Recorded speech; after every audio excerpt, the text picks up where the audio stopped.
Hello friends, welcome to my YouTube channel JP novel story में। ऐसे ही story सुनने के लिए हमारे चैनल को सब्सक्राइब करें। CH26BAUT like you. ध्रुवंश और सहस्त्रा इस वक्त शेखावत विला जाने के लिए तैयार थे। ध्रुवंश सहस्त्रा के पास खड़ा था। वह सहस्त्रा के कान में धीरे से परेशानी भरी लफ्ज़े से कहता है, भाभी आर यू श्योर आप कर लेगी न? सहस्त्रा श्रेष्ठा को देखते हुए धीरे से कहती है, हाँ। अव्यान सोफे पर बैठा था और उसकी नज़र ध्रुवंश और सहस्त्रा के करीबी पर थी। उसके चेहरे पर कोई भाव नहीं थे, वह बस ध्रुवंश और सहस्त्रा के कपड़े जो करीब होने से टच हो रहे थे वह देख रहा था। दोनों का शरीर तो टच नहीं हो रहा था, पर ध्रुवंश की जैकेट से सहस्त्रा की साड़ी का आंचल बार बार टच हो रहा था। अव्यान नजरें फेरकर पेपरवेट को टेबल पर घुमाने लगता है। उसकी आवाज़ से रोनी का ध्यान जो फोन पर था वह अव्यान की ओर चला जाता है। अव्यान की यह हरकत देखकर रोनी समझ नहीं पाता कि अचानक ऐसा कर या हुआ जिससे अव्यान गुस्से में है। अव्यान अपने फीलिंग को इस हद तक छुपाता था कि अपना गुस्सा तक जाहिर नहीं करता, पर रोनी को पता था कि अव्यान जनरली पेपरवेट को तभी घुमाता है जब उसे गुस्सा आता है।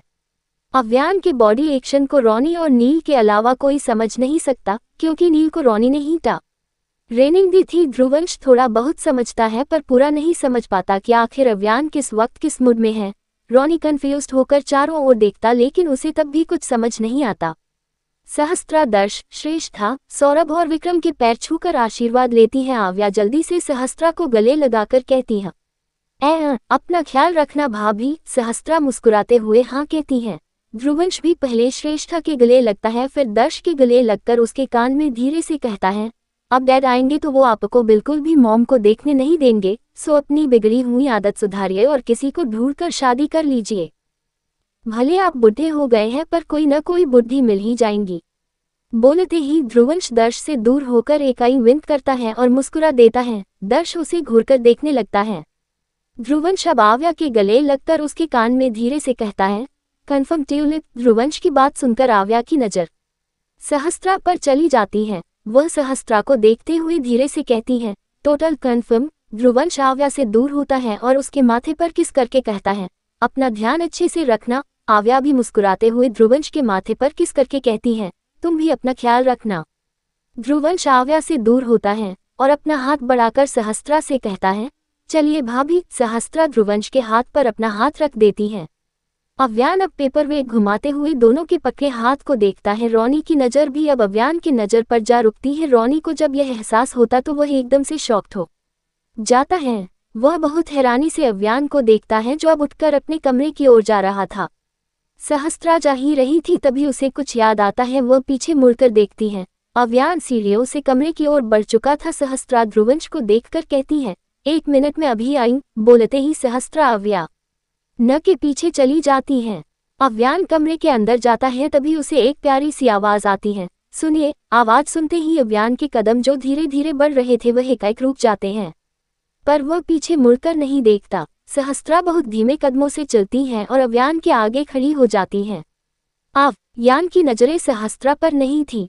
सहस्त्रा अचानक झुककर अव्यान का पैर छू लेती है। अव्यान बिना कुछ रिएक्ट किए दूसरी तरफ ध्यान दिए खड़ा था। सहस्त्रा उठती है और अपना सिर झुकाए कहती है, मम्मा जब अकेले नाना जी के पास जाती थी तो पापा के पैर छूती थी। बोलते हुए रुककर सहस्त्रा अव्यान को देखती है। अव्यान का ध्यान अब तक दूसरी तरफ था। सहस्त्रा कुछ पल तो उसे देखती रहती, फिर वहां से चली जाती है। ध्रुवंश और सहस्त्रा अब कार में बैठते हैं। उनके बैठते ही कार चलती हुई सक्सेना हाउस से निकल जाती है। अव्यान बालकनी में अपने दोनों हाथ को जेब में डाले खड़ा था और कार को जाता हुआ देख रहा था। आव्या नाश्ता लेकर आदित्य और काव्या के कमरे में जाती है। आव्या आदित्य के पास जाकर बैग पर बैठ जाती है और अपने हाथ से आदित्य को खाने का एक निवाला बड़ा देती है। आदित्य निवाला को देखता है, फिर काव्या को। आदित्य खाने को देखते हुए कहता है, मेरी वाइफ ही खाना नहीं खाती, अब से मैं भी नहीं खाऊंगा। बोलते ही वह खाने से नजरें फेर लेता है। जब से वह आया था आव्या ने हमेशा आदित्य को खाना खिलाया, पर काव्या को नहीं। आदित्य इस चीज को नोटिस कर रहा था। आव्या काव्या को देखती है, फिर आदित्य को देखते हुए कहती है, डैडा अगर आप खाना ना ही खाएंगे तो फिर कभी ठीक नहीं होंगे, और अगर आप ठीक नहीं हुए तो मम्मा कभी अपनी आंखें नहीं खोलेगी। आदित्य आव्या की बातें बहुत गौर से सुनता है, फिर काव्या को देखते हुए कहता है, वाइफी बात भी नहीं करती, वाइफी मुझसे नाराज है इसलिए मुझे देखती भी नहीं है। ये सुनते ही आव्या की आंखों में नमी सी आ जाती है। वह उन नमी को छुपाकर मुस्कुराते हुए कहती है, हाँ मम्मा आपसे नाराज है और अगर आपने खाना नहीं खाया तो मम्मा गुस्सा भी हो जाएंगी, फिर कभी आपसे बात नहीं करेगी। ये सुनकर आदित्य जल्दी से आव्या के बढ़ाए निवाले को खा लेता है। वहीं काव्या के आंखों से आंसू बह रहे थे। उसे उसके पास होने वाली सारी घटनाओं का अंदाजा था। उसे आदित्य की हालत भी महसूस हो चुकी थी। काव्या उठकर आदित्य के इस हालत को सुधारना चाहती थी, पर उसका शरीर उसे यह इजाजत नहीं दे रही थी। आव्या आदित्य को पूरा नाश्ता करवाती है। वह आदित्य को दवाई देती है और काव्या के बहते आंसुओं को साफ करने को होती है कि आदित्य आव्या का हाथ पकड़ उसे रोक लेता है। आव्या कंफ्यूज्ड होकर आदित्य को देखती है तो आदित्य नमे सिर हिलाकर काव्या के पास लेट जाता है और उसके आंसुओं को अपने होंठ रखकर सक करने लगता है। आव्या ये देखकर काव्या को इंजेक्शन लगाकर कमरे से निकल जाती है। आदित्य काव्या के चेहरे को अपने उंगलियों से साफ करता है, फिर उसके इंजेक्शन लगाए हुए जगह को चूम लेता है। आव्या रेडी होकर हॉस्पिटल के लिए निकल जाती है। वह कार में बैठी फोन चला रही थी। ड्राइवर के साथ बॉडीगार्ड आगे बैठे हुए थे। तभी अचानक कार रुकती है। आव्या का ध्यान फोन से सामने की ओर चले जाता है। आव्या सामने का नजारा देख गुस्से से भर जाती है। बॉडीगार्ड बाहर निकलने वाला था पर आव्या उसे रोककर खुद कार से निकल जाती है। रुद्र इस वक्त कार की बोनट में बैठा सिगरेट के कस ले रहा था और धीरे एक आदमी का बुरी तरह से पीट रहा था। आव्या उसे देखते हुए जोर से चिल्लाती है, स्टॉप इट। धीर के हाथ एकाएक रुक जाते हैं। वह सिर उठाकर आव्या को देखता है, फिर रुद्र को। रुद्र उसे कुछ इशारा करता है तो धीर उसे झटके से छोड़ देता है। वह आदमी नीचे गिर जाता है। वह अब तक रुद्र की हरकत देख चुका था कि वहां व्या के एक बार कहने पर ही रुक गया। आव्या गुस्से से रुद्र के पास खड़ी होकर कहती है, तुम न एक नंबर की सनकी पागल लोफर हो। ऐसे बिना मतलब कि कोई किसी को मारता है। रुद्र आव्या की तरफ बिल्कुल नहीं देखता और बिल्कुल चुप रहता है। आव्या उसे ऐसा देख चिढ़ते हुए उस आदमी के पास जाकर बैठ जाती है और उसके चेहरे को पकड़कर चोटों को देखने लगती है। जैसे ही रुद्र ये देखता है वह अपने सिगरेट को मुंह से हटाकर जले हुए भाग को पकड़कर अपने हाथ में रखकर रगड़ने लगता है, जिससे उसका हाथ जल रहा था। वह ये करके ये साबित करना चाहता था कि आव्या के इस तरह से करने पर किस तरह से जल रहा है। आव्या का ध्यान जहां उस आदमी के चोटों पर था तो वहीं उस आदमी का ध्यान आव्या के सीने पर था। आव्या की कुर्ती थोड़ी डीप थी। अचानक आव्या की नज़र भी उस आदमी की नज़र पर जाती है। वह जैसे उसकी नज़रों को खुद के सीने पर देखती है, उसे जोर से धक्का देकर गुस्से से कहती है, यू इडियट। धीर आगे बढ़कर उस आदमी को देखते हुए कहता है, मैम ये आदमी एक रेपिस्ट है, अगर आप इसके रिकॉर्ड देखेंगे तो। बोलते ही वह रुकता है और आव्या को देखता है जो अब उसे घिन नज़रों से देख रही थी, क्योंकि आव्या अब उसे पहचान चुकी थी। आव्या धीर को देखते हुए कहती है, या मैंने इसे एक बार न्यूज में देखा था, तुम लोग इसे पुलिस के हवाले क्यों नहीं करते। धीर एकदम से बोल पड़ता है, आपको लगता है कि कानून इसे सजा दे सकेगा? कानून बस नाम का है, कुछ करता वर्ता नहीं है।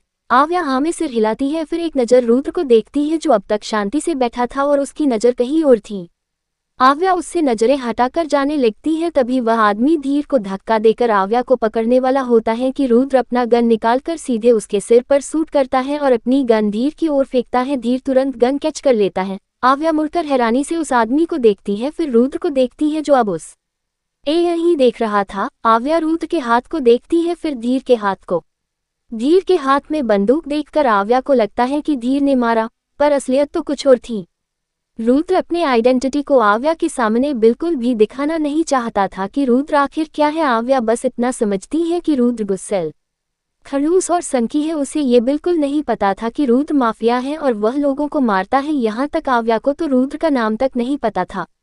धीर आव्या को सफाई से झूठ बोलते हुए कहता है, ये आप पर हमला करने वाला था इसलिए इसे मारना पड़ा। आव्या उस आदमी को देखकर कहती है, वैसे भी ये इसी के काबिल था, ध्यान से इसकी लाश को छुपा देना वरना पुलिस तुम दोनों को पकड़ लेंगी। आव्या की भोली बातों को सुन धीर मुस्कुरा देता है। वह उस आदमी को उठाकर कार के पीछे ले जाता है और डिक्की में रख देता है। आव्या अपने कार का दरवाजा खोलकर बैठने वाली होती है, फिर अचानक रुक जाती है और कार के दरवाजे को रब करते हुए मुड़कर रुद्र को देखती है। अचानक उसे क्या होता है, आव्या मुड़कर रुद्र के पास चली जाती है। आव्या रुद्र के आगे हाथ बढ़ाकर कहती है, हाय मैं आव्या सिंघानिया। रुद्र आव्या के हाथ को देखता है। कुछ देर तक वह ऐसे ही उसके हाथ को देखते रहता है। रुद्र जब आव्या से हाथ नहीं मिलाता तो आव्या हाथ पीछे करके चिढ़ते हुए कहती है, अगर कोई हाथ आगे करे तो अपना हाथ भी आगे करके हाथ मिलाना चाहिए, तुम्हें इतना भी मैनर्स नहीं है खड़ूस कहीं के। बोलते ही आव्या पलटकर जाने लगती है। आव्या जाते हुए खुद में बड़बड़ाते हुए कहती है, मैं ही पागल थी, पता नहीं मुझे क्या हो गया था कि मैं इस खड़ूस से हाथ मिलाने आ गई। वह बोलते बोलते जा ही रही थी, तभी उसे रुद्र की आवाज सुनाई देती है। रुद्र अपनी सीरियस आवाज में, स्टॉप। आव्या के कदम उसके स्टॉप बोलते ही रुक जाते हैं। आव्या वैसे ही खड़ी रहती है, फिर मुड़कर रुद्र को देखती है जो अब तक वैसा ही बैठा था। रुद्र आव्या को देखते हुए कहता है। आव्या उसे अजीब नजरों से देखते हुए कहती है, इट मीन्स तुम किसी को तभी छूते हो जब वो तुम्हें परमिशन दे। ये सुनकर रुद्र चुपचाप आव्या के आंखों में देखते रहता है। 2 दूर थी पर उनकी नजरें उन्हें करीब लाने का काम कर रही थी। कुछ देर तो दोनों एक दूसरे की आंखों में देख रहे थे, तभी रुद्र अपनी सर्द आवाज में कहता है, 27 Dhruv freed from cage but I like you. ये रुद्र ने बहुत धीरे से कहा था, जिसे आव्या नहीं सुन पाई थी क्योंकि दोनों के बीच दूरी बहुत ज्यादा थी। पर धीर ने रुद्र का ये बोलना सुन लिया था, जिस वजह से वह बहुत ज्यादा हैरान था। जो आज तक किसी लड़की को आस पास आने तक नहीं देता, वो आज लड़की को पसंद करने लगा है। ये देखकर धीर काफी ज्यादा शॉक भी था। रुद्रांश और रुद्र का अगर कंपैरिजन किए जाए तो उनके हरकतों से कभी यह नहीं लगेगा कि रुद्र उस दरिंदे रुद्रांश का बेटा है। रुद्रांश हमेशा लड़कियों को बस एक चीज समझता था, जिसे बस यूज करके फेंका जाए। पर यह बात अलग थी कि जब से नैना रुद्रांश के जिंदगी में आई थी, उसने दूसरी लड़कियों को नहीं छुआ था। बस हमेशा नैना को दर्द देता रहता था और साथ में मरहम भी लगाता। लेकिन 8 साल पहले नैना फिर से उसके कैद से भाग गई। नैना कहाँ है, कैसी है, जिंदा भी है या नहीं, ये आज तक रुद्रांश को पता नहीं चला। उसने कोशिश जरूर की थी उसे खोजने की, पर उसे कुछ हाथ नहीं लगा। नैना के जाने के बाद वह अब भी उसके लिए तड़पता जरूर है, लेकिन उसने अपनी वो फितरत आज भी नहीं छोड़ी, लोगों को हराने के लिए मारने की। वो आज भी बेगुनाह लोगों को मारने के लिए एक बार भी नहीं सोचता, बस मार देता।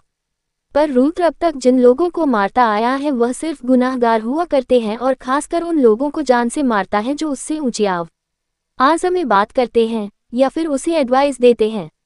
रुद्र का गुस्सा रुद्रांश से भी ज्यादा खतरनाक था, जो किसी भी नॉर्मल इंसान को डर से कांपने पर मजबूर कर दे। एक बात और थी रुद्र की कि आज तक किसी ने भी रुद्र को हंसते हुए या स्माइल करते हुए नहीं देखा था, यहाँ तक उसका बाप रुद्रांश ने भी नहीं देखा था। रुद्र स्मार्ट, हैंडसम, चार्मिंग जरूर था, लेकिन हमेशा सीरियस और डार्क फेस रखने की वजह से वह ज्यादा डरावना दिखता था। लड़की उसके आसपास भटकती जरूर थी, पर उसे छूने से पहले उस लड़की का हाथ सलामत नहीं रहता। आव्या कुछ देर तक उससे गुस्से से देखती है, फिर फ्रस्ट्रेट होकर कार में बैठ जाती है। उसकी कार में बैठते ही कार चल पड़ती है। आव्या अपने हाथ बांधे एक नजर रुद्र को देखती है, जो अब उसे नहीं देख रहा था। खुद को देखता न पाकर आव्या उससे नजरें हटाकर सीधी बैठ जाती है। आव्या जैसे से रुद्र से नजरें हटाती है, उसके बाद से ही रुद्र आव्या को देखने लगता है। कार रुद्र के पास से होकर गुजरती है। रुद्र एक तक बस आव्या को देखते रहता है, पर इस बार आव्या उसे नहीं देखती। आव्या की कार अब निकल जाती है। रुद्र अपने हाथ को खोलकर देखता है, जो सिगरेट के आग से जला हुआ था। रुद्र अपने जले हुए हाथ को देखा बड़ी यह रहा था, तभी धीर उसके हाथ पर आइस पैक रख देता है। रुद्र सिर घुमाकर देखता है तो धीर 2 कदम पीछे हटकर कहता है, I am sorry boss. Rudra उसके चेहरे को देखकर आइस पैक फेंक देता है और अपनी आंखें बंद करके कहता है, आव्या सिंघानिया। कार शेखावत विला जाकर रुकती है। ध्रुवंश और सहस्त्रा कार से निकलकर बाहर आते हैं। उनकी स्वागत के लिए कुछ लड़कियां खड़ी थीं। ध्रुवंश सहस्त्रा के हाथों पर अपने हाथ फंसाते हुए आगे बढ़ने लगता है। सहस्त्रा भी ज्यादा कुछ न रिएक्ट करके आगे बढ़ती है। उनके कदम बढ़ते हैं, सभी लड़कियां उन पर फूल बरसाने लगती हैं। ध्रुवंश धीरे से बोलता है, वाह क्या स्वागत है, काश मैं सच में आपका पति होता तो। ओ गॉड, मैंने तो चांस ही मिस कर दिया। बोलते हुए ध्रुवंश सहस्त्रा को देखते हुए मुस्कुराता है। वही सहस्त्रा ध्रुवंश को देखती है, फिर एकदम से मुस्कुराने लगती है। सामने देवेश शेखावत, हिमांशु बज आज और दिया बजाज खड़े थे। सहस्त्रा जैसे ही सामने देखती वह जल्दी से ध्रुवंश से खुद का हाथ छुड़ाकर भागकर जाती है और हिमांशु और दिया के गले लग जाती है। हिमांशु सहस्त्रा के माथे पर किस करके पूछता है, कैसी है मेरी बच्चा। सहस्त्रा दोनों से दूर होकर मुस्कुराते हुए कहती है, ठीक हूँ पाप। दिया भी सहस्त्रा के माथे पर किस करती है और उसके गाल पर हाथ रख लेती है। सहस्त्रा दिया के हाथ को पकड़कर फिर एक बार उसके गले लगकर कहती है, मैंने आपको बहुत याद किया मम्मा। तभी देवेश की नाराजगी भरी आवाज आती है, बस अपनी मम्मा पापा को ही याद करो, मैं तो अब कुछ हूं ही नहीं। बोलते ही देवेश नाराजगी से अंदर चले जाते हैं। सहस्त्रा लाचारी से अपनी मम्मा और पापा को देखती है, दोनों उसे कुछ इशारा करते हैं तो सहस्त्रा अंदर चली जाती है। सहस्त्रा के जाने के बाद हिमांशु और दिया ध्रुवंश को देखते हुए कहते हैं, अरे किंग आप वहां क्यों खड़े हैं, अंदर आइए। ध्रुवंश आगे बढ़कर दोनों के साथ अंदर जाता है। सहस्त्रा अंदर देवेश के पास बैठी उसके हाथ को पकड़े मुस्कुराते हुए बात कर रही थी। ये देखकर दिया कहती है, नाराजगी कहाँ चली गई डैड। देवेश सहस्त्रा से ध्यान हटाकर दिया को देखकर बोलते हैं, सहस्त्रा से नाराज हुआ जाए ऐसी कोई नौबत ही नहीं आ सकती। ये सुनकर सहस्त्रा जल्दी से देवेश के गले लग जाती है। देवेश मुस्कुराते हुए सहस्त्रा की पीठ को थपथपाते हैं और सामने ध्रुवंश को देखकर कहते हैं, किंग तुम खड़े क्यों हो, बैठो। ध्रुवंश चारों ओर देखते हुए सोफे पर बैठ जाता है। सहस्त्रा बहुत ज्यादा खुश होकर सबसे बात कर रही थी। ध्रुवंश, देवेश, हिमांशु, दिया और सहस्त्रा को बहुत गौर से देख रहा था। वह उन सभी में कुछ ढूंढने की कोशिश कर रहा था। हिमांशु ध्रुवंश के पास ही बैठा उससे बात कर रहा था। ध्रुवंश बात करते हुए सबको बहुत अच्छे से नोटिस कर रहा था। बात करते करते ध्रुवंश एकदम से पूछता है, ससुर जी बुरा मत मानिए लेकिन सहस्त्रा में से किसी की तरह नहीं दिखती। बोलते ही वह थोड़ा हंसते हुए सबको नोटिस करता है। हिमांशु मुस्कुराते हुए सहस्त्रा को देखता है, फिर नॉर्मली जवाब देता है, हाँ बच्चा, मेरी मॉम पर गई है जो अभी इस दुनिया में नहीं रही। मेरी मॉम भी बिल्कुल इसी तरह से दिखती थी। ध्रुवंश हाँ में सिर लाते हुए कहता है, ओह हाँ मैंने तो ये सोचा ही नहीं। बोलते हुए ध्रुवंश सहस्त्रा को देखता है। कुछ देर बाद दिया सहस्त्रा को अपने साथ लेकर जाती है और इधर देवेश, हिमांशु और ध्रुवंश माफिया वर्ल्ड के बारे में बात करने लगते हैं। दूसरी तरफ वीना कैटन में बैठी अपने दोस्त शशि के साथ लंच कर रही थी। वीना उसके साथ बात करने में पूरी तरह से बिजी थी। वहीं शशि का ध्यान लंच करते हुए सामने की ओर जाता है जहां से रोनी उनकी ओर ही आ रहा था। शशि दूसरी तरफ देखकर अरे नेहा बुलाते हुए अपना टिफिन लेकर दूसरी तरफ जाकर बैठ जाती है। वीना उसे कंफ्यूज्ड होकर देखने लगती है।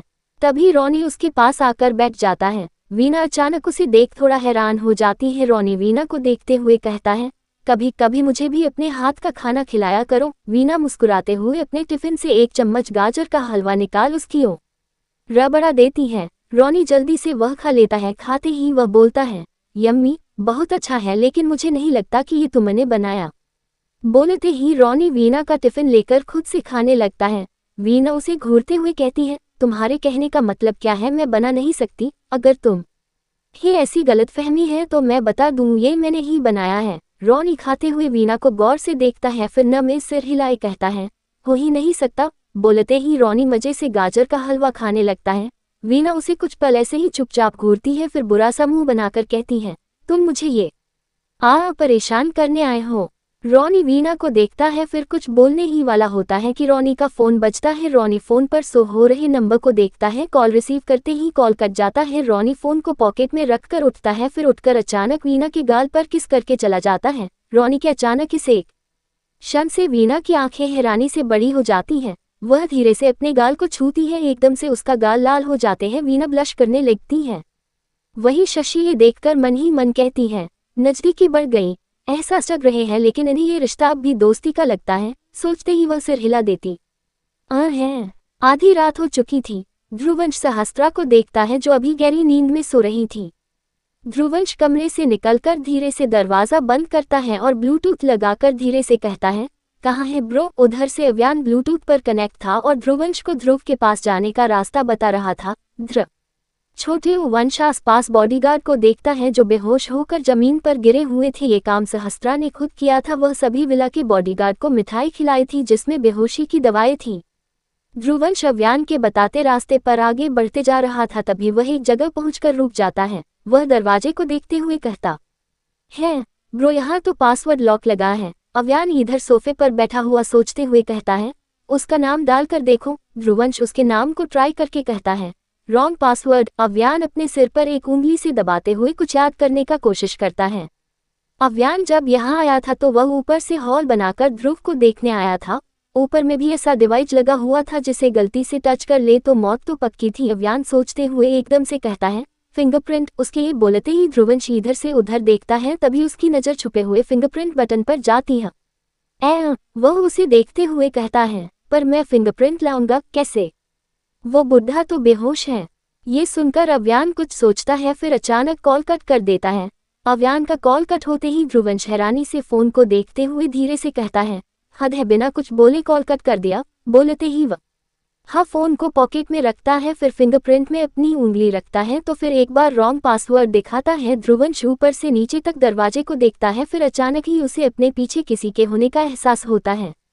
ध्रुवंश झटके से पीछे मुड़कर देखता है तो एकदम से हैरान हो जाता है और एकाएक उसके मुंह से निकलता है, आप सामने दर्श खड़ा था। दर्श ध्रुवंश को देखकर कहता है, चैंप तुम में सच में अपने बाप जैसा दिमाग है ही नहीं। बोलते ही वह फिंगरप्रिंट पर अपना फिगर रख देता है। उसके ऐसा करते ही दरवाजा खुल जाता है। दर्श अंदर जाते हुए कहता है, चलो अब। ध्रुवंश दर्श के पीछे जाते हुए कहता है, आपको यहाँ किसने भेजा? दर्श बिना मुड़े इधर उधर देखते हुए जवाब देता है, अव्यान के सिवाय और कौन भेजेगा। दोनों चलते चलते उस जगह पर पहुंच जाते हैं जहां देवेश के सारे दुश्मन कैद था। जिस खुद देवेश सजा देता था। ध्रुवंश हर एक सेल को देख रहा था। चलते चलते उसकी नजर अचानक एक सेल पर जाती है। ध्रुवंश अंदर देखते हुए धीरे से कहता है, डैड। दर्श भी ध्रुवंश के पीछे खड़ा होकर अंदर देखता है जहां ध्रुव बंधा हुआ था। कमरा थोड़ा अंधेरा सा था, उसमें ब्लड की स्मेल आ रही थी। ध्रुव की आंखें इस वक्त बंद थी। ध्रुवंश गन निकालकर उस सेल के लॉक पर साइलेंसर लगाकर शूट करता है। ध्रुवंश जल्दी से लॉक खोलकर अंदर जाकर ध्रुव को गले लगा लेता है। ध्रुव की आंखें एकदम से खुल जाती हैं। वह सामने की ओर देखता है। दर्श को वहां देखकर वह थोड़ा हैरान हो जाता है। फिर उसकी नज़र उसके गले लगे ध्रुवंश पर पड़ती है। ध्रुव समझ नहीं पाता कि आखिर ये कौन है। तभी ध्रुवंश वैसे ही गले लगे बोलता है, I really miss you dad. ये सुनकर ध्रुव के मुंह से एकाएक निकलती है, लान। दर्श आगे बढ़कर ऊपर से ध्रुव के हाथ को खोलता है। ध्रुव का हाथ अब तो जैसे सुन्न हो चुका था। इतने सालों से बंधे रहने की वजह से ध्रुव लड़खड़ाते जाता है क्योंकि उसके पैर पूरी तरह से डैमेज था। ध्रुवंश उसे अच्छे से पकड़ लेता है। ध्रुव की हालत अब उसे अच्छी तरह से दिख रही थी जिससे उसे बहुत गुस्सा आ रहा था। ध्रुव खुद को संभालत हुए ध्रुवंश को देखकर कहता है, लान तुम जिंदा हो और बेबी। बोलते हुए ध्रुव के चेहरे पर दर्द दिखता है। ध्रुवंश ध्रुव को संभालते हुए उसकी आंखों में देखकर कहता है, मॉम बिल्कुल ठीक है डैड। ये सुनकर ध्रुव इतने दर्द में भी मुस्कुरा उठता है। दर्श दोनों को देखते हुए कहता है, चैंप मैं बाहर गाड़ी में इंतजार कर रहा हूँ, तुम जल्दी आ जाना। दर्श वहां से निकलकर चला जाता है। ध्रुव का ध्यान भी दर्श पर चला जाता है। कई सारे सवाल उसके मन में आने लगते हैं पर ध्रुव इस वक्त बस ध्रुवंश को जी भरकर देखना चाहता था। ध्रुवंश ध्रुव को संभालते हुए अपने पीठ पर लदे वहां से लेकर जाने लगत है। ध्रुव मुस्कुराते हुए कहता है, लान कितने बड़े हो गए हो तुम। पहले मैं तुम्हें इस तरह स्कूल ले जाया करता था और अब देखो। बोलते हुए ध्रुव को ध्रुवंश के बचपन की याद आने लगती है।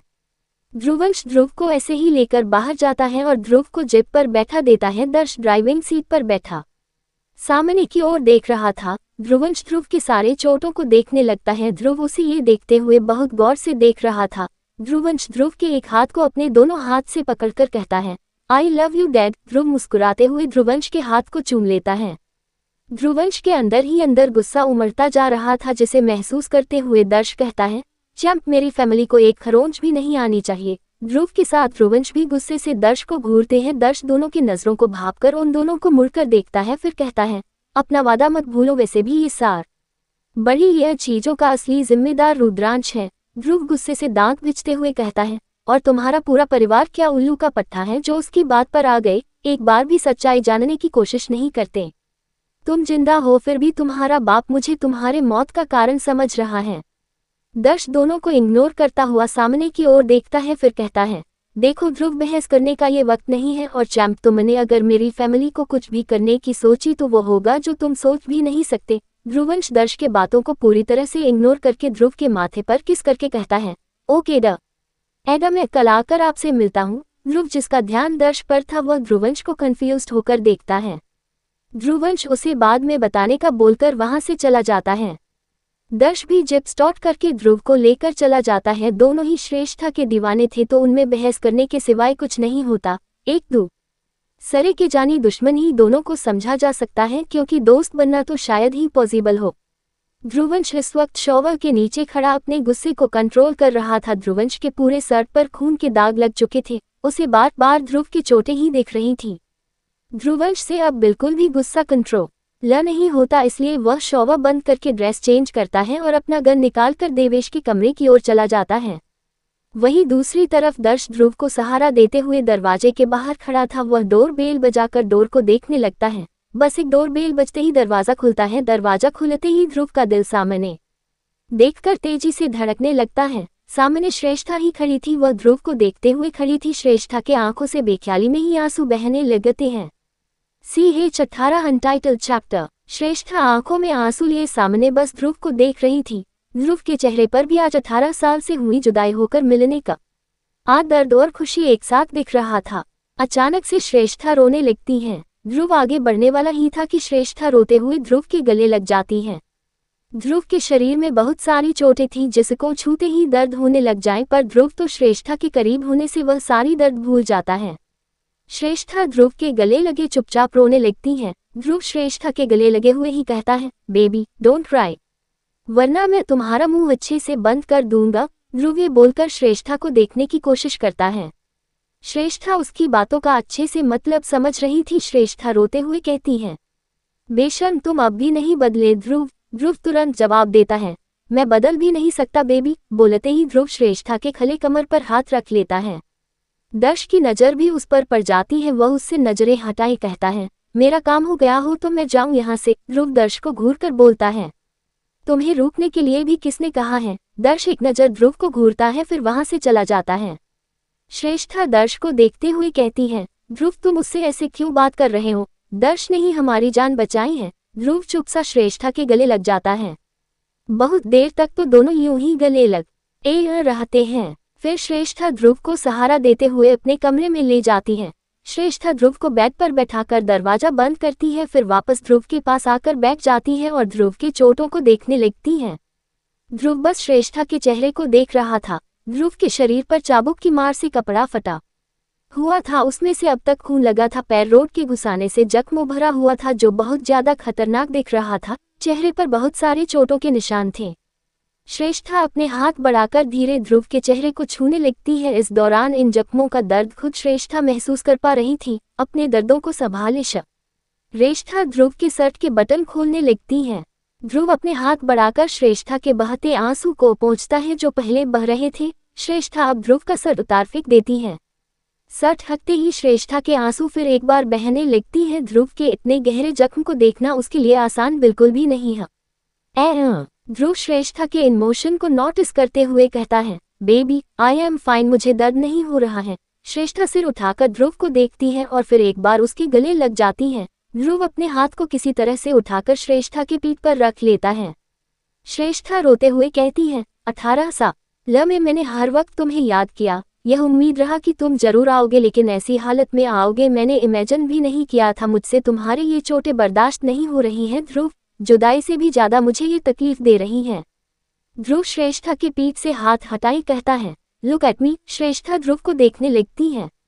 ध्रुव श्रेष्ठा के गाल पर हाथ रखे धीरे से श्रेष्ठा के होठों को चुमता फिर दूर हो जाता। श्रेष्ठा की आंखें बंद हो जाती हैं।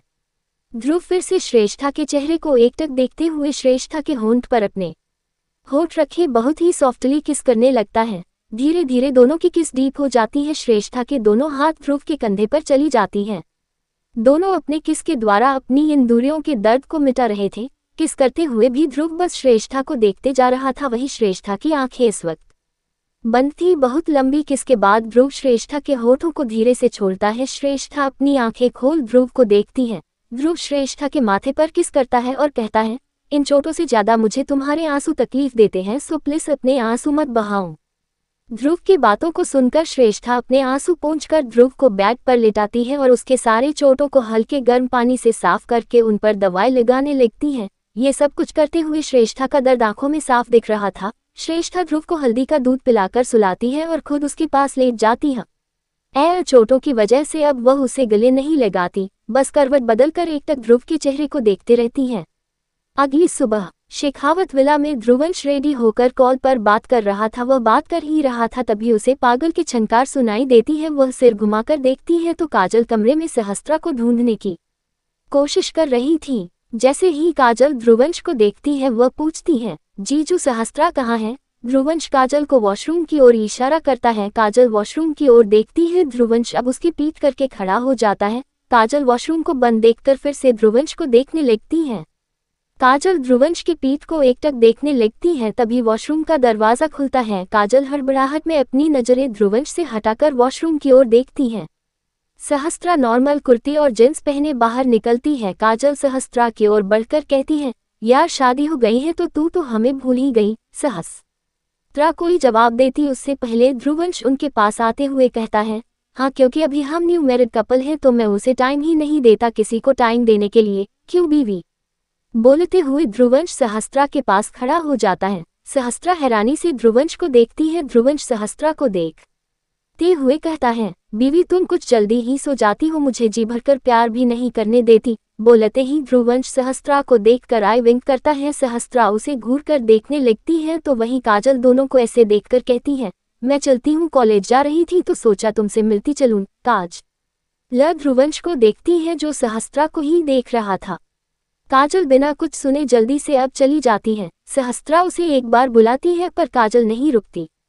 ध्रुवंश की नज़र अब सहस्त्रा के गेटअप पर जाती है। सहस्त्रा को नॉर्मल गेटअप में देखकर ध्रुवंश सवाल करता है, भाभी आप अभी तक रेडी क्यों नहीं हुई।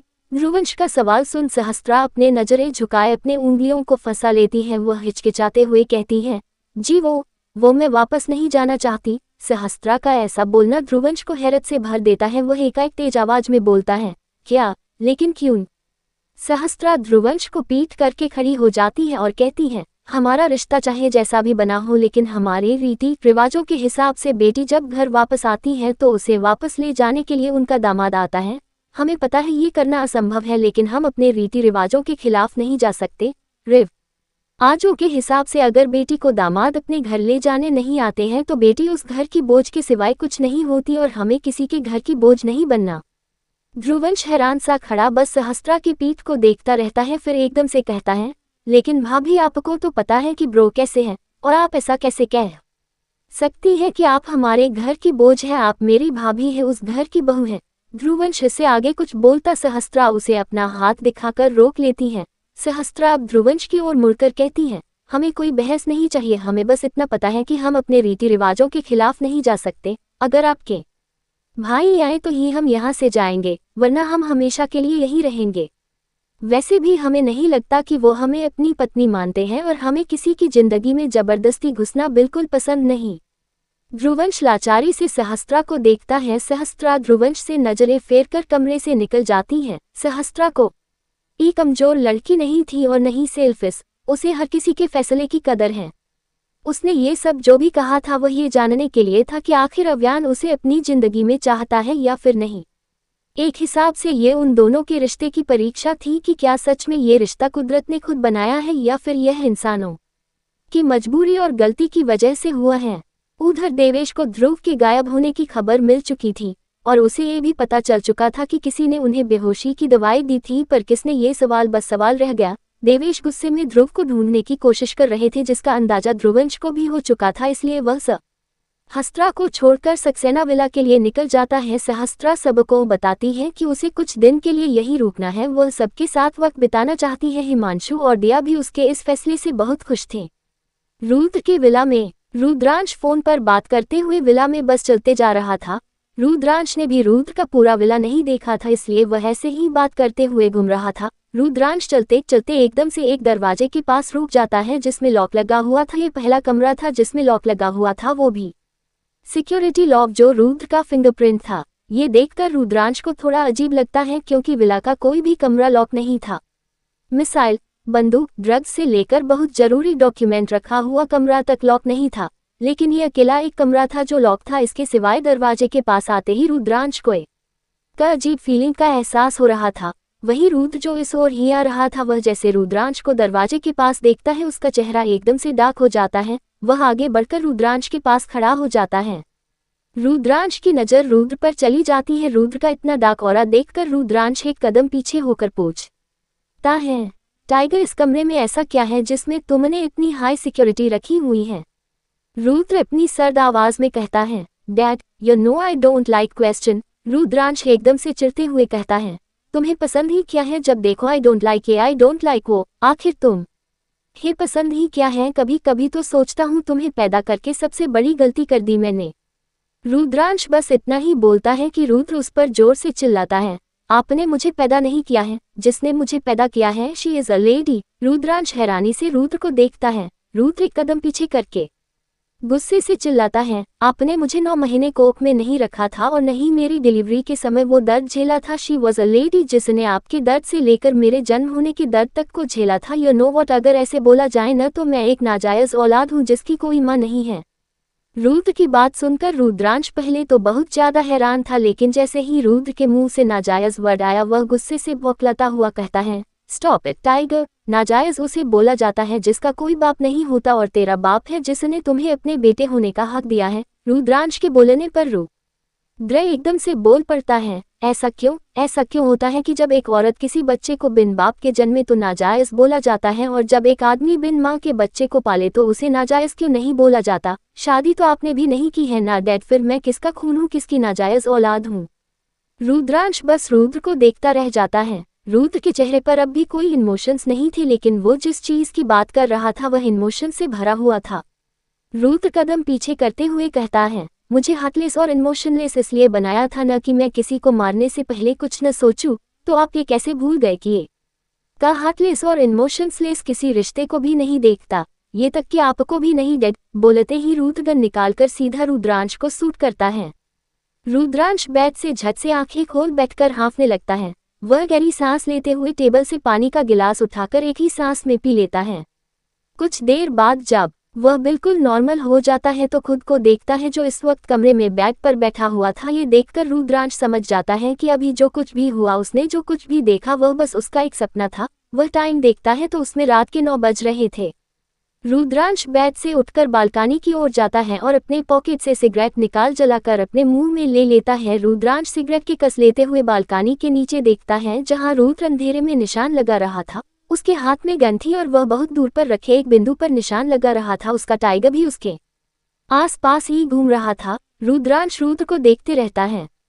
रुद्र को देखते हुए रुद्रांश को एक डॉक्टर की बात सुनाई देती है, आपका बेटा कोई नॉर्मल बच्चा नहीं है, उसमें इतनी ज्यादा हाई मेमोरी पावर है कि उसे ये तक याद है कि उसका जन्म कैसे हुआ, वह कैसे कोख के अंदर था। अगर उसने अंदर आंख खोल बड़ी ये थी तो वह ये भी बता सकता है कि गर्भ के अंदर क्या क्या उसने देखा था। जन्म होने से लेकर बीती गई हर एक घटना उसे याद होगा।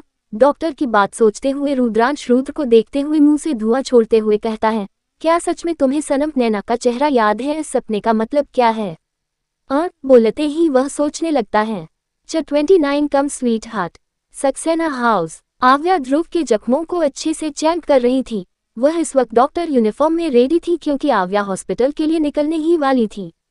ध्रुवंश जो अभी वहां पहुंचा था वह तुरंत तेज कदमों से कमरे में जाकर ध्रुव को देखता है। ध्रुव इस वक्त पेट के बल लेटा हुआ था और श्रेष्ठा अपने आंखों में दर्द लिए ध्रुव को देख रही थी। ध्रुवंश आगे बढ़ने लगता है। श्रेष्ठा की नज़र उस पर जाते ही वह ध्रुवंश के गले लग जाती है। ध्रुवंश श्रेष्ठा को तसल्ली देते हुए कहता है, डैड जल्दी ठीक हो जाएंगे मॉम। बोलते ही ध्रुवंश श्रेष्ठा को खुद से अलग करके आव्या को देखकर कहता है, क्या कंडीशन है ट्यूलिप? आव्या गौर से चोटों के निशान को देखते हुए कुछ बोलने वाली होती है, लेकिन उससे पहले ही ध्रुव आंखें बंद किए हुए कहता है, मैं बिल्कुल ठीक हूँ, तुम तीनों बेकार में ही इतना टेंशन ले रहे हो।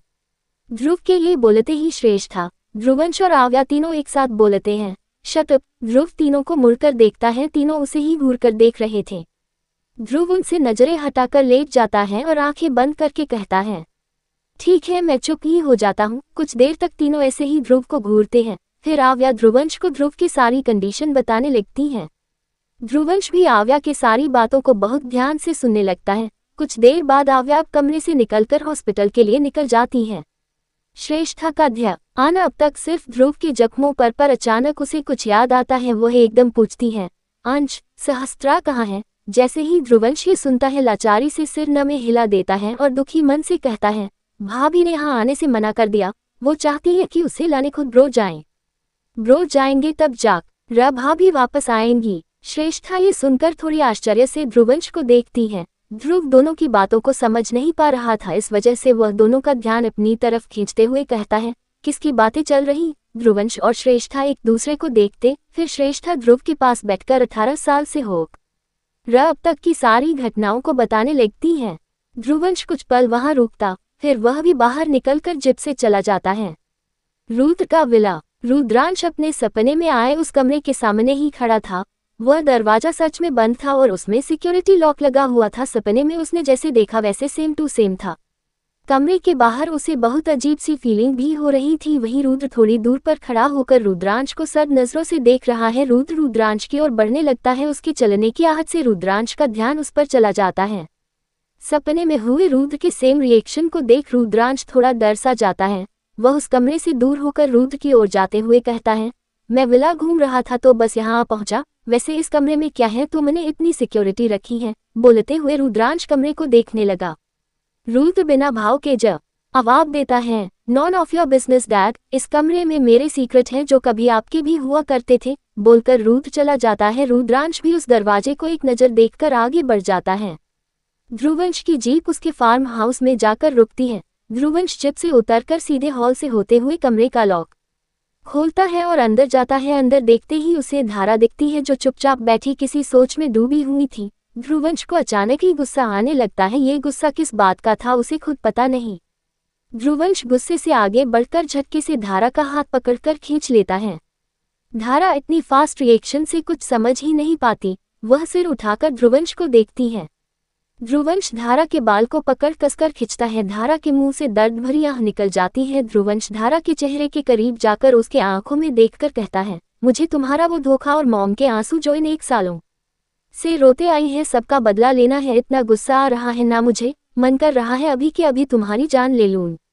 उद्धरण चिन्ह अल्पविराम। धारा ध्रुवंश के आंखों में एकटक देखते हुए कहती है, ले लो, मैंने मना कब किया है? बहुत सताया है मैंने तुम्हें, मार दो मुझे, वैसे भी जीना ही किसे है। किलमी धारा के इतना बोलते ही ध्रुवंश उसे बहुत जोर से धक्का देता है जिससे धारा का सिर सीधा टेबल में जाकर टकरा जाता है। ध्रुवंश फ्रस्ट्रेट और गुस्से से भरकर कहता है, वही तो नहीं कर सकता, मैं तुम्हें मारना चाहता हूं लेकिन मार नहीं पा रहा हूं। बोलते ही ध्रुवंश गुस्से से कमरे का सामान फेंकते हुए कहता है, क्यों किया तुमने ऐसा? मुझे मोहब्बत के जाल में फंसाकर धोखा क्यों दिया? धारा अपने सिर पर हाथ रखे मुड़कर बैठ जाती है और ध्रुवंश को देखने लगती है जो पागलों की तरह सामान को फेंके जा रहा था और चिल्लाए जा रहा था। ध्रुवंश को इस तरह से देख धारा धीरे से कहती है, आई एम सॉरी। सामान को फेंककर उसने पूरा कमरा तहस नहस कर दिया था। धारा के सिर से खून बह रहा था। ध्रुवंश चारों तरफ देखता है जहां कांच के टुकड़े बिखरे हुए थे।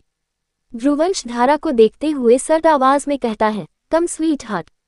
धारा एक नज़र सब तरफ देखती है। उसे समझ आ चुका था कि ध्रुवंश क्या करना चाहता है। धारा धीरे से खड़ी होती है और आगे बढ़ने लगती है। धारा के नंगे पैर पर कांच अच्छी तरह से घुस रहे थे। कांच जैसे ही घुसती धारा दर्द से जोर से चिखती। ध्रुवंश की नजरें बस धारा के पैरों पर थी जिसमें खून बस बहे जा रहा था।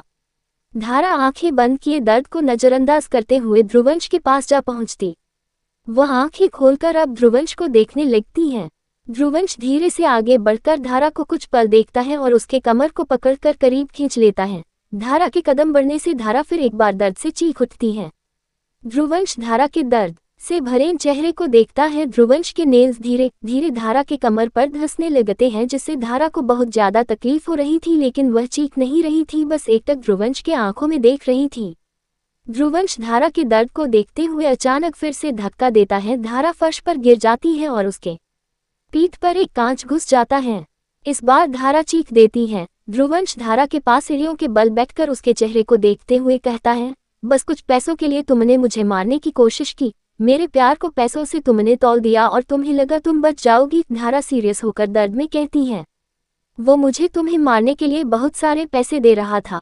प्यार का क्या है, वो तो पैसों तले ही डूब जाता है। और वैसे भी मैंने तुमसे कभी प्यार नहीं किया, तुम ही मेरे आगे पीछे घूमते थे, इसलिए मुझे कोई फर्क नहीं पड़ता तुम जियो या मरो। बोलते ही धारा ध्रुवंश से नजरें फेर लेती है। ध्रुवंश उसके बातों को सुन टूट सा जाता है लेकिन फिर भी ये सारी बात उसके गुस्से को भड़काने का काम कर रही थी। ध्रुवंश धारा के एक हाथ को पकड़ता है और उसे धीरे से सहलाते हुए कहता है, मैं तुम्हारे पीछे पीछे घूम रहा था because I love you, but मुझे नहीं लगता तुम मेरे प्यार को डिजर्व भी करती हो। बोलते ही वह झटके से धारा के हाथ को झटक देता है। धारा के हाथ पर कांच घुस जाता है। वह दर्द से चिल्लाती है। ध्रुवंश धारा के जबड़े को जोर से पकड़कर कहता है, मैं तुम्हें मारूंगा लेकिन इतनी आसानी से नहीं, पहले तड़पाऊंगा फिर जान से मारूंगा। धारा ध्रुवंश को देखती है। ध्रुवंश उससे नजरें हटाकर उठकर कमरे से बाहर निकलता है, फिर कमरे को लॉक कर देता है। धारा उसके जाते ही धीरे धीरे उठती है। उठकर अपने हाथ में घुसे कांच को निकालती है, फिर पीठ पर लगे कांच को। धारा अब अपने पैर पर लगे कांच को देखते हुए कहती है, आई डिजर्व दिस। बोलते हुए उसके चेहरे पर कोई भाव नहीं थे। हॉस्पिटल। आव्या एक आदमी को चैट कर रही थी। उसके पास एक औरत बैठी उस आदमी को डांटते हुए कहती है, कितनी बार मना किया है कि शराब मत पियो, लेकिन मेरी सुनता ही कौन है। अगर मुझे पता होता तुम शराब पीते हो तो मैं कभी तुमसे शादी ही न करती। आव्या उसकी बात को सुनकर मुस्कुराने लगत। बड़ी यह है, वह अब भी उस आदमी का चेकअप कर रही थी। वह आदमी उस औरत को बिना देखे कहता है, मैं भी तो नहीं पी रहा था, लेकिन जब से मेरी तुमसे शादी हुई है शराब का सहारा लेना पड़ता है। अगर मुझे पता होता कि तुमसे शादी होने के बाद मुझे शराब का सहारा लेना पड़ेगा तो मैं शादी ही नहीं करता। आदमी के ऐसे जवाब देने से वह औरत चिढ़ जाती है। वह चिढ़ते हुए कहती है, हाँ, सारा दोष तो मेरा ही है।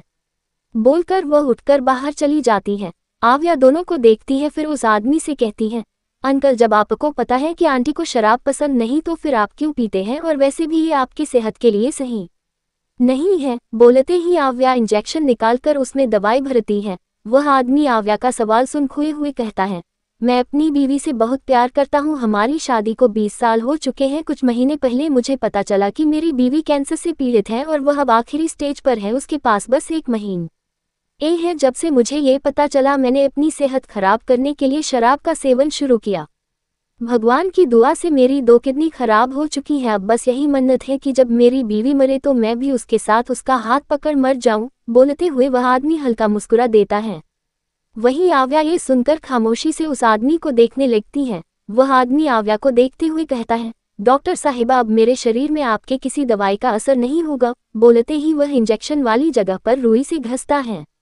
आव्या का ध्यान अब उस जगह पर चला जाता है। वह आदमी बेड से उठकर खड़ा हो जाता है। आव्या बस उसे देखते रह जाती है। वह आदमी जाता है। आव्या उसके बातों को सोचते हुए अपने चेयर पर जाकर बैठ जाती है। कुछ देर बाद उसके दरवाजे पर नॉक होती है। आव्या अपने ख्यालों से बाहर आ जाती है। वह दरवाजे की ओर देखते हुए, कम इन, उसके बोलते ही नजर अंदर आती है। आव्या उसे बैठने को कहती है तो वह चेयर पर बैठ जाती है। आव्या अपने सामान को बैंक पर रखते हुए कहती है, क्या हुआ आशा, बोलो। आशा थोड़ी नर्वस के साथ कहती है, डॉक्टर, वो कल मेरी एंगेजमेंट है तो मैं चाहती हूँ कि हॉस्पिटल के सारे स्टाफ शामिल हो, इसके लिए आपकी परमिशन चाहिए। आव्या बैट को साइड में रखकर कंफ्यूज्ड होकर कहती है, परमिशन? पर मुझसे क्यों? आशा बिना वक्त गवाए तुरंत कहती है, ये आपका हॉस्पिटल है तो। आव्या उसके बातों से समझ जाती है, जरूर अव्यान ने सबको इन्फॉर्म कर दिया है कि यह हॉस्पिटल आव्या की है। ये सोचते हुए आव्या का मुंह बन जाता है क्योंकि वह इस हॉस्पिटल में नॉर्मल डॉक्टर की तरह रहना चाहती थी। वह धीरे से कहती है, ये भाई भी न, क्या जरूरत थी सबको इन्फॉर्म करने की, अब सब मुझे स्पेशल ट्रीट करेंगे। आव्या खुद में बहुत धीरे से बात कर रही थी। वहीं आशा उसके परमिशन मिलने का वेट कर रही थी। आव्या का ध्यान आशा पर जाता है। उसे देखते ही आव्या मुस्कुराते हुए कहती है, हाँ, सारे स्टाफ को इनवाइट कर दो, हमें कोई प्रॉब्लम नहीं है। आशा खुशी होकर कहती है, थैंक यू डॉक्टर। इस पर आव्या बस सिर हिला देती है। आशा अपने बैंक से कार्ड निकालकर आव्या को देखते हुए कहती है, डॉक्टर, आप भी जरूर आना, मुझे अच्छा लगेगा। आव्या कार्ड लेती है और हाँ बोलकर मुस्कुरा देती है। आशा अब वहां से चली जाती है। आव्या कार्ड को खोलकर देखती है, फिर उसे अपने बैग में रखकर बैग लेकर बाहर निकल जाती है।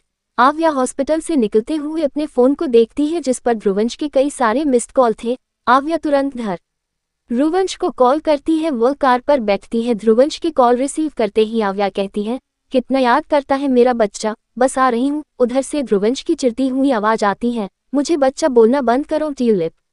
आव्या अपनी हंसी कंट्रोल करते हुए कहती है, अच्छा तो मेरे सोना बाबू को गुस्सा आ रहा है। ध्रुवंश उधर से कहता है, घर आओ, तुम्हारा बच्चा, तुम्हारा सोना बाबू सब दिखाता हूँ। बोलते ही ध्रुवंश कॉल कट करता है। आव्या फोन को देखते हुए हंसते हुए कहती है, मेरा प्यारा भाई, लव यू। बोलते हुए आव्या एक फाइल को देखकर एकदम से सीरियस हो जाती है। रात होने की वजह से सब तरफ पूरा अंधेरा हो चुका था। आंधी रात हुई थी। सहस्त्रा के कमरे की लाइट जलता रही थी और सहस्त्रा इस वक्त गहरी नींद में सो रही थी। उसके नींद के जगने का कोई पॉसिबिलिटी नहीं थी। बालकनी के दीवारों से कूदकर एक ही आसान आया। उसका चेहरा पूरी तरह से ढका हुआ था, बस उसकी आंखें देख रही थी। वह आगे बढ़कर सहस्त्रा को अपने गोद में उठाता है और उसके कान के पास एक नस को दबा देता है जिससे सहस्त्रा सोते हुए बेहोश हो जाती है। वह सहस्त्रा अच्छी तरह से गले लगाकर उसके पैर को उठाकर अपने कमर से होते हुए लपेटकर पीछे दुपट्टे से बांध देता है। ये करते ही वह कबड से फिर से एक दुपट्टा निकालता है और सहस्त्रा के कमर से होते हुए अपने पीठ पर बांध देता है। इस तरह बांधने से सहस्त्रा उसके शरीर से पूरी तरह से चिपक जाती है। जी सका थोड़ा भी एहसास सहस्त्रा को नहीं था।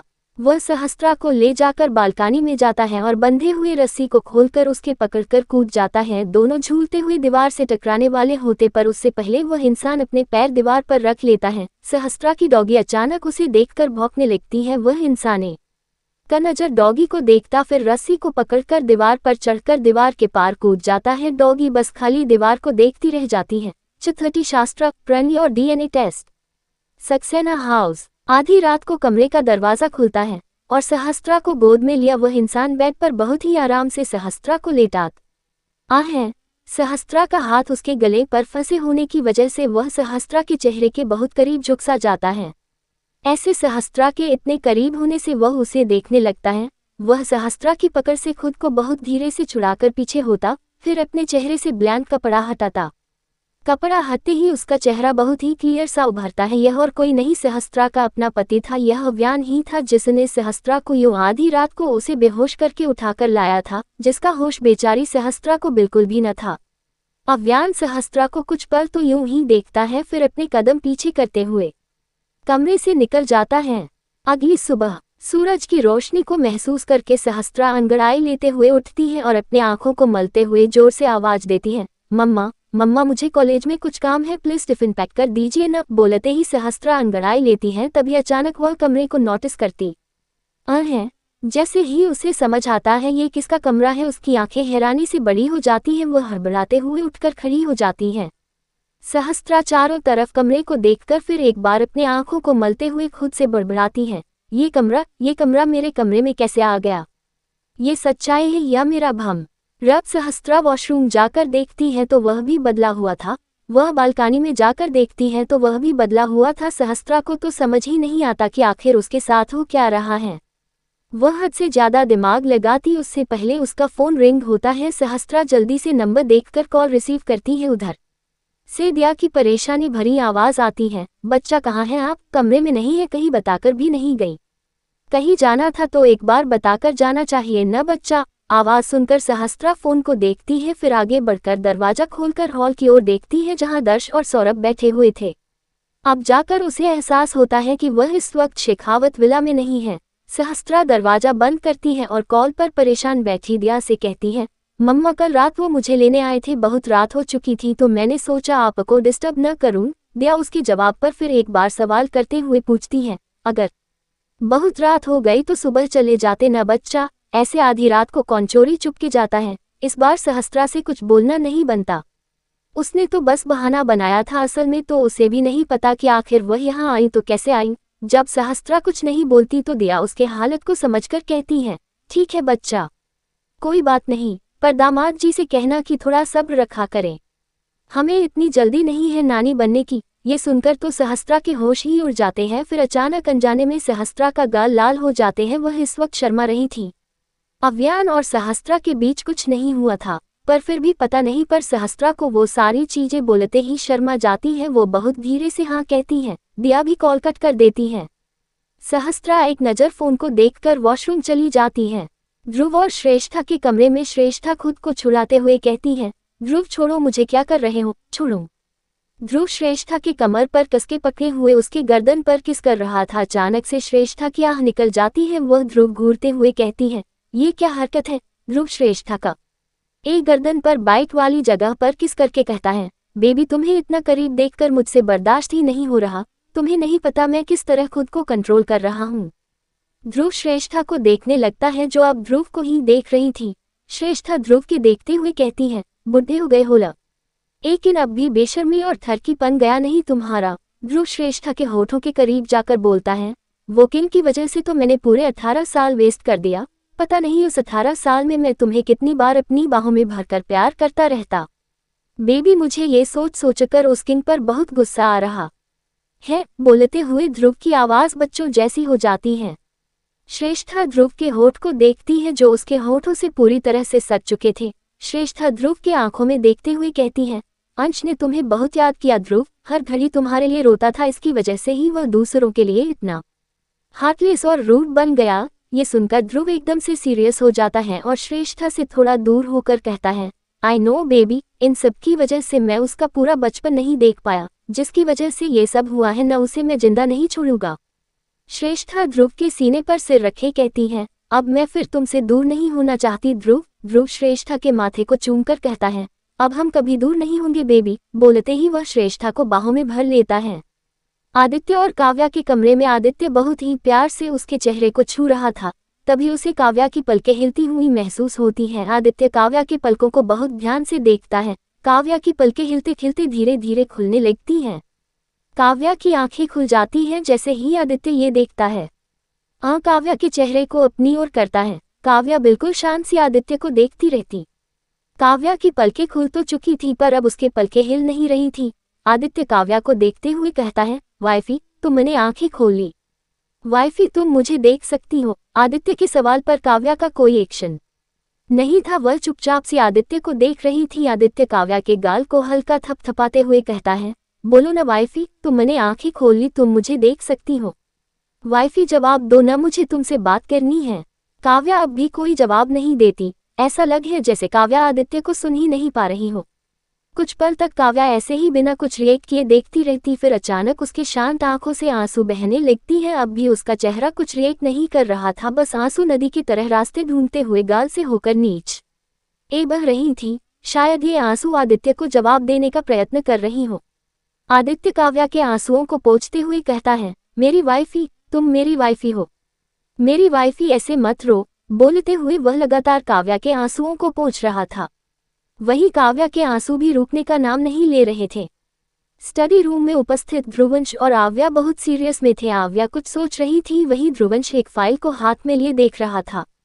ध्रुवंश पूरे फाइल को देखकर कहता है, ऐसे कैसे हो सकता है? बचपन की फोटो, भाभी की हरकतें सब तो प्रन्या जैसी हैं, तो फिर ये रिपोर्ट तुमने अच्छे से तो चेक किया था ना ट्यूलिप? आव्या सोचते हुए एकदम से कहती है, जब से तुमने मुझे बताया है कि भाभी ही प्रन्या है, मैं तब से जानने की कोशिश कर रही हूँ। प्रन्या अंधेरे से बहुत डरती थी। ये डर आंटी अनन्या से आया था। उनका इलाज हो चुका था, लेकिन फिर भी ये बीमारी प्रन्या में थी। और सेम मैंने भाभी पर ट्राई किया था। जब वो आंधी रात को पानी लाने किचन में गई थी, मैंने सारे लाइट्स ऑफ करके देखा था। वो डर से बेहोश हो गई थी। उद्धरण चिन्ह अल्पविराम। बोलते ही आव्या सोफे पर बैठ जाती है और फिर से कहती है, प्रन्या के बाएं हाथ में और कान के पीछे तिल था, जो मैंने भाभी के भी देखे। प्रन्या को बादाम से एलर्जी था और भाभी को भी बादाम से एलर्जी है। प्रन्या हम सबसे 3 साल छोटी थी और भाभी भी हमसे से 3 साल छोटी है। सब कुछ देखकर तो यही लगता है कि भाभी ही प्रन्या है, लेकिन ये रिपोर्ट। बोलते ही आव्या रिपोर्ट को देखती है। आव्या रिपोर्ट को पलटते हुए कहती है, मैंने ये रिपोर्ट स्पेशली अपनी निगरानी में बनवाया है। टेस्ट में अंकल प्रिंस और भाभी की डीएनए मैच नहीं कर रही है। हिमांशु बजाज और भाभी की डीएनए मैच कर रही है। इसका मतलब तो यही हुआ कि भाभी हिमांशु बजाज की बेटी है। बोलते ही आव्या रुक जाती है। ध्रुवंश उसके रुकते ही सवाल करता है, फिर भाभी की हरकतें और बचपन की फोटो प्रन्या जैसी क्यों है? मैं जब भाभी से मिला तो उस दिन हमारी एंगेजमेंट भी हुई थी, तो किंग मुझे शेखावत विला ले गए थे। वहां मैंने उसकी बचपन की फोटो देखी, तो बस इसलिए मैंने जानबूझकर अपने आप पर अटैक होने दिया ताकि मेरी जगह ब्रो उनसे शादी करें। वो सारे लोग मुझ पर अटैक करेंगे, मुझे ये पहले से पता था, क्योंकि रुद्रांश सूर्यवंशी अपने बेटे के सिवाय किसी और को किंग बनता हुआ नहीं देख सकता था। और तुम्हें तो पता है न ट्यूलिप की मेरी पहचानने की पावर कितनी ज्यादा हाई है। आई एम 100% श्योर भाभी ही प्रन्या है। आव्या अपना सिर पकड़कर कहती है, उफ कितना कंफ्यूजन है ये सब। ऐसा लग रहा है जैसे मैं कोई डॉक्टर नहीं सीआईडी हूँ। और ये रुद्रांश सूर्यवंशी का बेटा है कौन? बस नाम बता दो उसका। उन दोनों बाप बेटों को तो मैं अपने हाथों से मारूंगी। अच्छी खासी जिंदगी की वॉट लगा दी है उसने। ध्रुवंश आव्या के सिर को अपने अपने गोद में रखता है, फिर धीरे धीरे दबाते हुए कहता है, रियल नाम तो नहीं पता, पर माफिया वर्ल्ड में उसका नाम टाइगर है। मैं उससे मिला, बात भी किया। मुझे नहीं लगता वो उस कमीने जैसा है। मेरे हिसाब से तो वो बस खतरनाक है, लेकिन दिल। आव्या बीच में ही बोल पड़ती है, कमीने का बेटा कमीना ही होता है। उसी रुद्रांश सूर्यवंशी का तो खून दौड़ रहा है न उसके शरीर में, फिर तुम उस पर कैसे ट्रस्ट कर सकते हो? छोटे वंश आव्या को देखता है, जिसके चेहरे पर एक नफरत और गुस्सा झलक रही थी। ध्रुवंश आव्या के माथे पर किस करके कहता है, मेरी नन्ही सी जान भूलो मत। मेरे दादाजी के बेटे रुद्रांश सूर्यवंशी और ध्रुव सूर्यवंशी यानी मेरे डैड है। दोनों के शरीर में मेरे दादाजी का ही खून बह रहा है। फिर डैड अच्छे और रुद्रांश सूर्यवंशी बुरे क्यों है? खून मैटर नहीं करता है ट्यूलिप। बोलते ही ध्रुवंश आव्या के सिर को धीरे धीरे सहलाने लगता है। आव्या मुंह बनाते हुए कहती है, मना तो ऐसे रहे हो जैसे उसके साथ शादी करवानी हो मेरी। ध्रुवंश हंसते हुए आव्या को देखता है और उसके गाल को खींचते हुए कहता है, ऐसे मुंह बनाते हुए तुम कितनी क्यूट लगती हो ट्यूलिप। आव्या ध्रुवंश को घूर कर देखती है। तभी दरवाजा नॉक होता है। आव्या सिर घुमाकर दरवाजा को देखती है, फिर ध्रुवंश की गोद से सिर हटाकर बैठ जाती है। ध्रुवंश उठकर दरवाजे की ओर जाता है और दरवाजा खोलता है। दरवाजा खुलते ही उसके मुंह से एकाएक निकलती है, भाभी भाभी। सुनते ही आव्या जल्दी से फाइल को उठाकर सोफे पर रखे तकिए के पीछे छिपा लेती है और अच्छे से बैठ जाती है। सहस्त्रा तुरंत स्टडी रूम में घुसकर ध्रुवंश को घूरते हुए कहती है, आप हमारे साथ ऐसा कैसे कर सकते हैं? हमने आने से मना कर दिया तो आपने हमें किडनैप ही कर लिया। पर ऐसे कैसे हमारे मर्जी के खिलाफ हमें ला सकते हैं? ध्रुवंश कंफ्यूज्ड होकर सहस्त्रा को देखता है। सहस्त्रा को पहले तो कुछ समझ नहीं आया, लेकिन जब समझ आया तो सबसे पहले शक उसका ध्रुवंश पर गया, इसलिए वह ध्रुवंश को खोजते हुए स्टडी रूम में आ पहुंची। ध्रुवंश कंफ्यूज सा बोलता है, किडनैपिंग? मर्जी? आप ये क्या बोल रही है भाभी? और आप कब आई?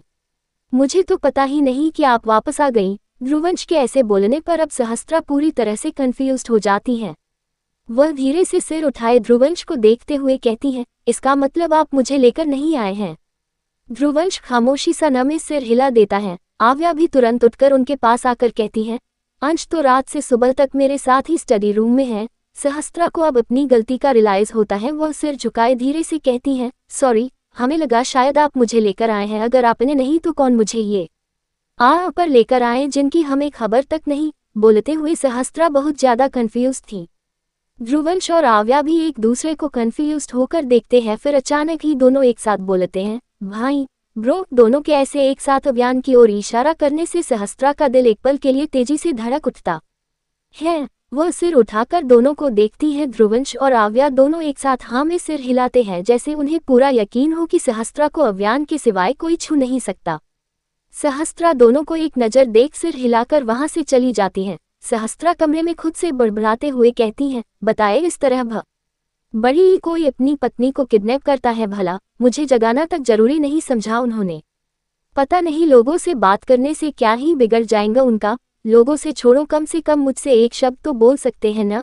ऐसा लगता है किसी इंसान नहीं जानवर से शादी हो गई हो हमारी। जानवर फिर भी आवाज निकालते हैं, लेक छोटी ही ना, इनका तो मुंह तक नहीं निकलता। सहस्त्रा फ्रस्ट्रेशन में ये सब बोले जा रही थी। तभी चेंजिंग रूम का दरवाजा खुलता है। सहस्त्रा मुड़कर देखती है तो अव्यान चेंजिंग रूम से रेडी होकर बाहर आ रहा था। अव्यान सीधे टेबल के पास जाता है, वहां से वॉच उठाकर पहनता है। सहस्त्रा उसे एकटक देखने लगती है। ग्रे कलर की शर्ट और ब्लैक कलर का बिजनेस सूट में अव्यान इतना ज्यादा हैंडसम लग रहा था कि सहस्त्रा की नजरें ही उस पर से हट नहीं रही थी। वैसे तो अव्यान हमेशा से परफेक्ट लगता, इस वजह से सहस्त्रा हमेशा उसमें कहीं खोसी जाती। अव्यान अपने कान में ब्लूटूथ ईयरफोन लगाता है और अपने फोन पर कुछ चैट करते हुए जाने लगता है। उसे जाता देख सहस्त्रा एकदम से पूछती है, आपने मुझे किडनैप क्यों किया? सहस्त्रा के अचानक सवाल से अव्यान के कदम एकदम से रुक जाते हैं। अव्यान के कदम जैसे ही रुकते हैं, सहस्त्रा के दिल डर और नर्वसनेस से तेजी से धक